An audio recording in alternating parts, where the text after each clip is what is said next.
Just recently, totally not named after Ayn Rand, Paul failed to get subsidies taken away from Hustler magazine and Larry Flynt and other organizations like that. Paul failed to get an amendment tacked onto the Farm Bill that would remove subsidies for significantly wealthy farmers, name-checking Flynt while appearing on Capitol Hill. Now, humorously, he made these remarks to lawmakers.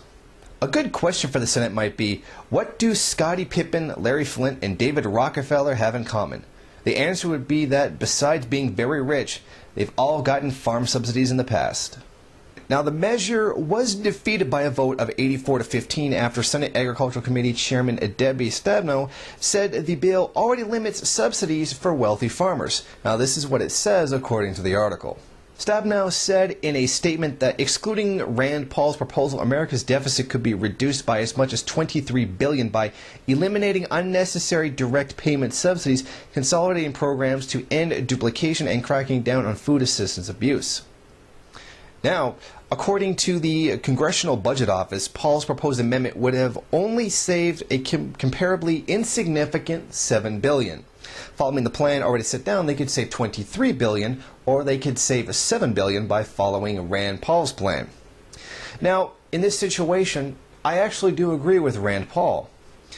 I do believe in ending subsidies to any kind of pornography whatsoever, as I am wholly and tremendously against pornography as an entire industry. As an industry, not in its mere bare existence, although I am opposed to that as well. Right now my stance is to end pornography as an industry and something that uses economic conditions in which to exploit women.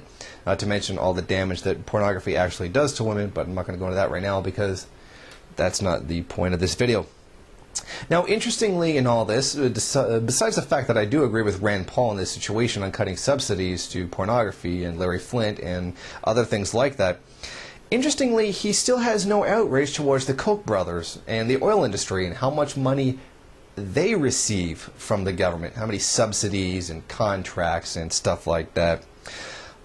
It seems rather that Rand Paul doesn't want to do or say anything against the Koch brothers, who actually fund him, his father, and the entire libertarian movement.